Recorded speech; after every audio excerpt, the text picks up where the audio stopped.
يا الله يا رب العالمين يا رحمن يا رحيم يا ربي let the ummah rise again. Ya Allah. Assalamu alaikum wa rahmatullahi wa barakatuh, brothers and sisters, welcome back. And in this video, inshallah, I will be exploring the outlines for the lessons on unity series, inshallah. Of course, after expressing my intention to start discussing the topic of unity between Muslims, I had been brainstorming and came up with a structure of 10 lessons to explore the topic of unity between Muslims. So starting with these topics, first of all, it's preferred to check this link from my blog, which have much detailed information about the outlines, and of course it's much more organized, so you can read while I'm speaking, inshallah. So starting with the first lesson would be just exploring some concepts, the concept of unity, and some other concepts that goes against the unity of Muslims, which is racism, nationalism, and sectarianism.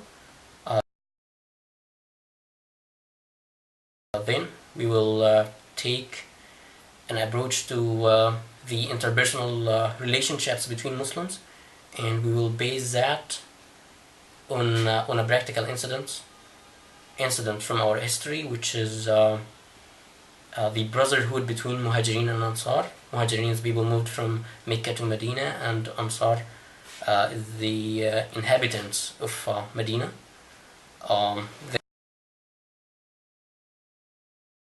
Lesson 3 would be approaching the topic of having different interpretations within the Muslim community, and we will base that on an incident also when Prophet Muhammad told Sahaba not to pray al-Asr except in a certain way, and they had two different approaches and how Prophet reacted to that.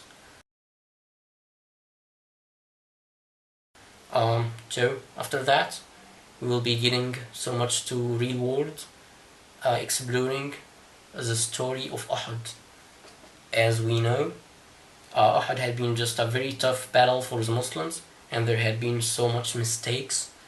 So I think it will bring us closer to real world in conceiving unity and understanding unity between Muslims by exploring Uhud, inshallah. Then we cannot deny that there had been some major disunity between Muslims and battles after the death of Prophet Muhammad.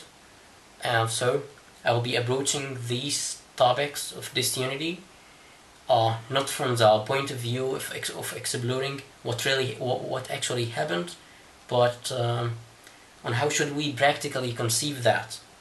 On Hussein radiallahu anhu, and in Karbala, how he was actually seeking the unity of Muslims. Then we will get to the medieval Islam and two major challenges or dangers that faced the Muslim community, which is, we'll start with the Crusades, and we will explore Saladin and the unity against Crusaders. And then we will explore Qutuz and unity of Muslims against the Mongols. There had been some real problems in the Muslim world if you looked at it from a political point of view, and Qutuz was able to unite Muslims despite all these political differences and these fighting groups.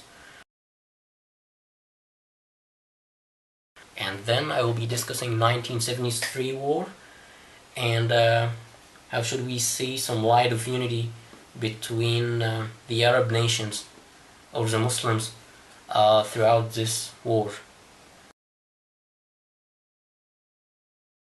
And finally, I think we would be ready to explore some statistics and demographics of Muslims.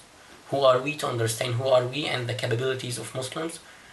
And of course, being Egyptian, I have much more detailed information about the capabilities of Egypt. If anybody from any other country have some ideas about what to explore, I'm very open for that. then we will say that we explode so much history and so much stories. So what are the practical steps we should take for the unity of Muslims, that you and me can take for the unity of Muslims? And out of our discussions and out of these practical incidents from our history, we will extract lessons, and we will see how should we seek unity and what is the practical steps every one of us can take for the unity of Muslims. So that had been just our general talk about the outlines of the series, Insha Allah. I think in another video I'll be exploring the resources I use for anybody interested. For now, thanks a lot for watching, and see you Insha Allah with the first lesson. Assalamu alaikum. يا الله يا رب العالمين، يا رحمن يا رحيم يا ربي، let the ummah rise again. Ya Allah